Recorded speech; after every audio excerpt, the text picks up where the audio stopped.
Hey guys, welcome back to another YouTube video. Today I'm going to be doing some SN2 and SN1 reactions.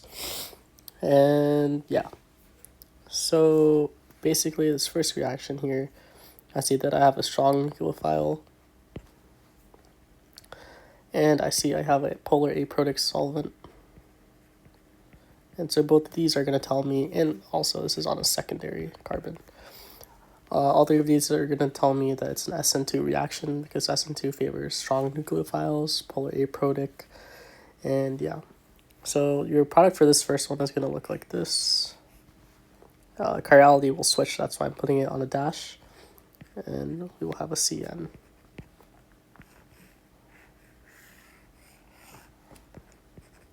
Alright, second one, I have a strong nucleophile, that's because I have nitrogen in the nucleophile. Right, so I'm thinking SN2, and when I look at this, I see I have a secondary carbon, so there's not too much steric hindrance because SN2 is backside attack. So this one I'm going to do SN2, leaving group is going to leave, and then my nucleophile is going to attack.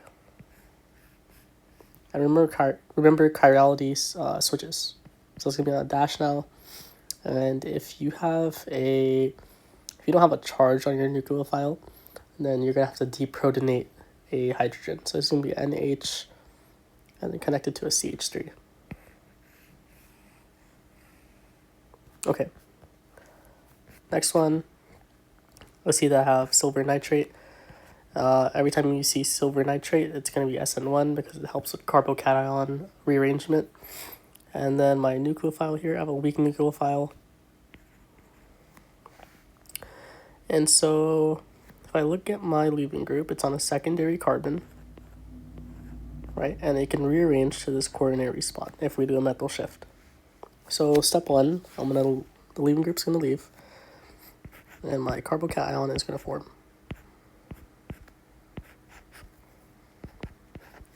Okay. Now on this coronary one, we're going to do a methyl shift, right? And so we're going to have something like this. And the methyl shift just allows the carbocation to be on a tertiary position.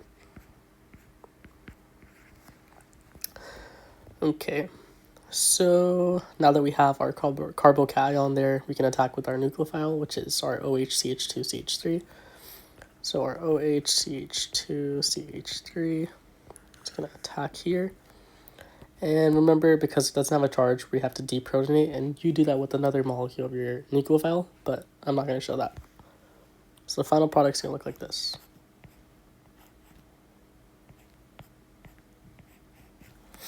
And we have a methyl there. I'm going to attach my OH, and actually it's going to be O.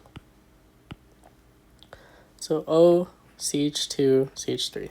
Oops. That would be our final product for that. The reason it's not OH is because I deprotonated.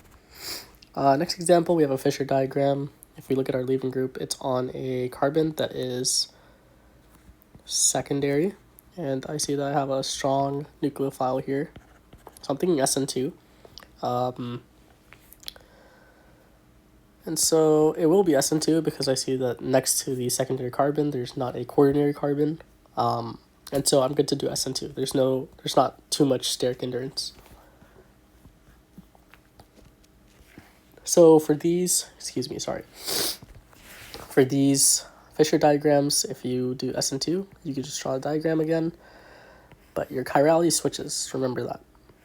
So my H will actually be over here, my I will be over there, and the rest will be the same.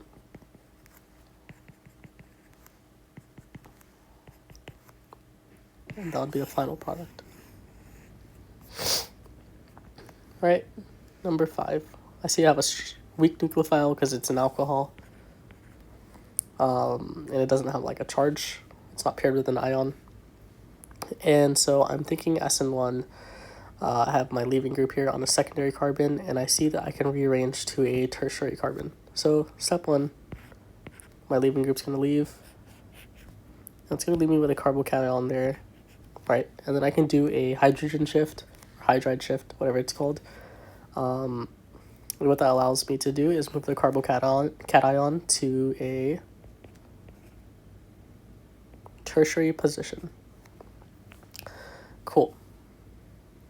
So now with this, we can attack with our nucleophile, which is weak. OH, CH2, CH3. And remember, it's going to deprotonate because it's not paired with an ion, it doesn't have a charge. And so our final product is going to look like this. We're going to have O, CH2, CH3. All right. Number 6. So I see that I have a strong nucleophile once again. And my carbon with the leaving group is a secondary carbon. So I'm going to do SN2 on this one. Right, so our leaving group is going to leave, and then we can attack with our nucleophile. And I'm not showing like the specific arrows for this, but just keep that in mind. So we're going to have our chair. This is going to be the same. And actually, let me move this.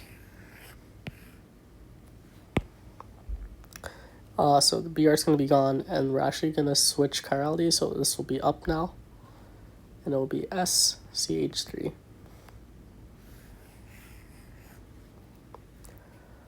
All right, so in this next problem, I see I have silver nitrate, so it's going to be SN1. That helps carbocation rearrangement, and I have a weak nucleophile here. So with this one, when the leaving group leaves, it's on a primary carbon, and you might be thinking we can't do SN1 on primary carbons, but if there's silver nitrate, you can. And actually, it will look like this. Right, so carbocation is there, and then you can do a hydride shift. And so your carbocation will move to the tertiary position. And now you can attack with your nucleophile, which is OHCH3. Right, and then don't forget, we need to deprotonate, so our final product will look like this.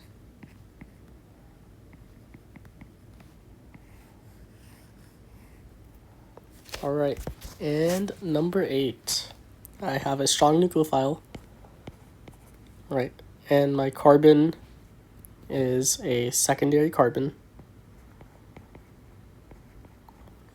and there's not too much steric hindrance, and the carbon's adjacent to it, and so with this, I'm going to be doing a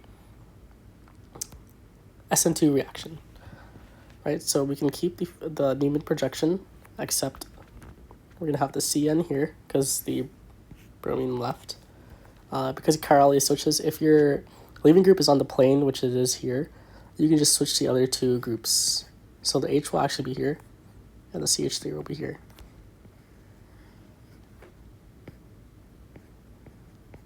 And the back remains the same.